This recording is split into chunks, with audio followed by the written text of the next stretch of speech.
ازيكم يا اصحابي، اخباركم ايه؟ رسميا يا اصحابي هيتم حظر روبلوكس في مصر، والموضوع ده كانوا اتكلموا كتير فيه في مصر زمان. تمام. بس دلوقتي خدوا القرار، وحتى الصفحات بتاعه روبلوكس في منصة اكس نزلوا اكدوا على الخبر ده. طبعا يا جماعه، انا من مصر، بس انا عايز اتكلم في نقطه بس اللي اقدر اقوله لك ان احنا مش هنغلب. اعتقد ان احنا مش هنغلب في روبلوكس. تمام. هنشغل في بي ان، هنظبط الدنيا يعني. تمام. بس اللي انا مستغربه ليه يا جماعه بيحظروا روبلوكس في مصر واللعبه خلاص؟ اعتقد ان هي تخطت المشاكل دي. تمام. والمشكله يا جماعه مش من اللعبه ذات نفسها، المشكله كان من اللعيبه بتوع روبلوكس، اللي هو موضوع الشات اللي كان بيتقال فيه كلام مش كويس. تمام. وكان بيستدرجوا اطفال والحاجات دي كلها. بس انا لحد دلوقتي انا اصلا ما شفتش حاجه زي كده في روبلوكس. تمام. المجلس الأعلى لتنظيم الإعلام يقرر حجب لعبة روبلوكس في مصر، والجهاز القومي لتنظيم الاتصالات يتولى التنسيق لتنفيذ القرار. لعصام الأمير وكيل المجلس أكد أن التحرك جاء استجابة لمخاوف حقيقية على سلامة الأطفال من مخاطر الإنترنت، وبعد جلسات برلمانية صنفت اللعبة كمنصة تستوجب التحرك الفوري. اللي بيحصل دلوقتي، المجلس أكد العمل بشكل وثيق مع الجهاز القومي لتنظيم الاتصالات لإتمام الخطوات الفنية اللازمة لتطبيق الحظر بشكل كامل ونهائي. السؤال بقى والحاجات العبيطة دي، يعني عايز اقول لكم على حاجة، في تحديثات جديدة نازلة اصلا في روبلوكس في موضوع الشات.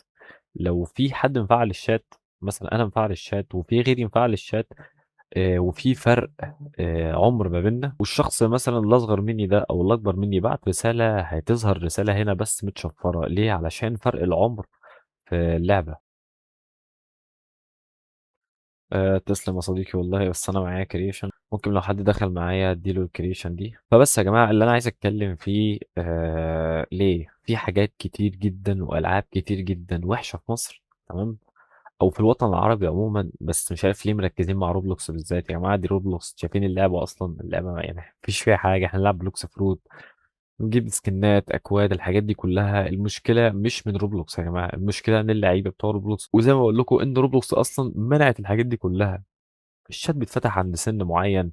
الفويس شات حتى ما يعني مش مع كل الناس، في دول اصلا محظور فيها الفويس شات. حاجه كمان، الحمايه في روبلوكس بقت عاليه جدا جدا جدا. تعالوا الميزه اللي هي بتاعت الفيريفيكيشن تو ستيب، اللي هو التحقق بخطوتين. يعني حتى سرقه الحسابات دلوقتي بقت صعبه جدا، او ما اعتقدش ان في سرقه حسابات.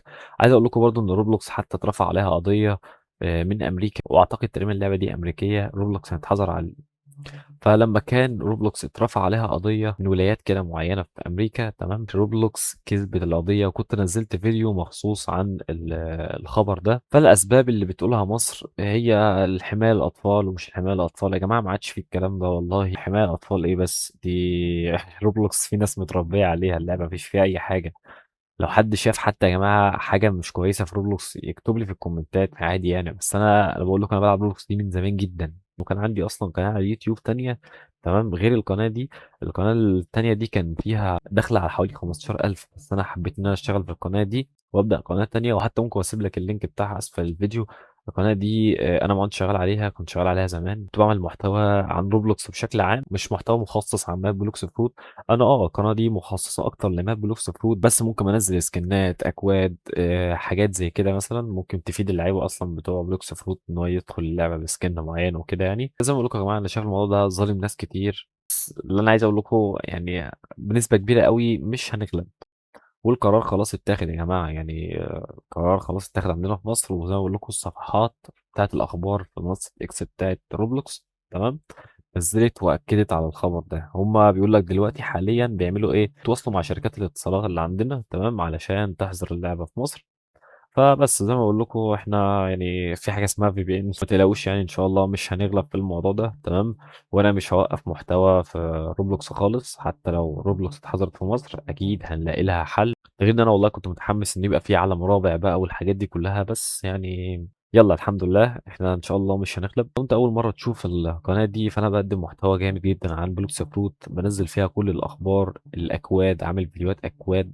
خلصت حرفيا الاكواد بتاعت بلوكس فروت كلها، يعني حرفيا ما فيش اكواد اللعبه ما نزلتش اصلا اكواد. منزل حوالي 6 اجزاء، وفي جزء منهم تجميع لأهم أكواد بلوكس فروت. فحرفيا تابعنا عشان ما يفوتكش الحاجات دي كلها. وبرضه سيرفر ديسكورد بتاعي أسفل الفيديو، ادخل السيرفر. حرفيا احنا كلنا بنساعد بعض في بلوكس فروت، بنعمل رايدات مع بعض، بنخش نعمل تريدات، بنبعت في الشات مثلا ان هو عايزين نعمل تريد، بنخش نساعد بعض. انا بخش اصور مع المتابعين مثلا لو حد عايز يخش معايا، اتكلم مع المتابعين حد محتاج حاجه معينه. اول مره اقول لكم على الجيف اواي، بصراحه انا ماليش نفسي اتكلم والله. انا عامل جيف اواي يا جماعه على 2000 روبوكس واي فاكهه بيرم انت تختارها في بلوكس فروت. شروط الجيف اواي ده يا جماعه سهله جدا. اول شرط انك تشترك في القناه وتفعل زر الجرس وتتابع فيديوهاتي. تاني شرط ان انت تكتب لي اسمك في لعبه روبلوكس في الكومنت، تمام؟ عشان لو انت كسبت اقدر اتواصل معاك وابعت لك الجايزه بتاعتك. ودوس لايك على الفيديو لو عجبك، واشوفكم على خير. وان شاء الله باذن الله انا لو روبلوكس اتحضرت في مصر انا مش هبطل محتوى عن بلوكس فروت، وهتصرف واحاول افتحها في مصر باذن الله. ولا يا جماعه، مع السلامه.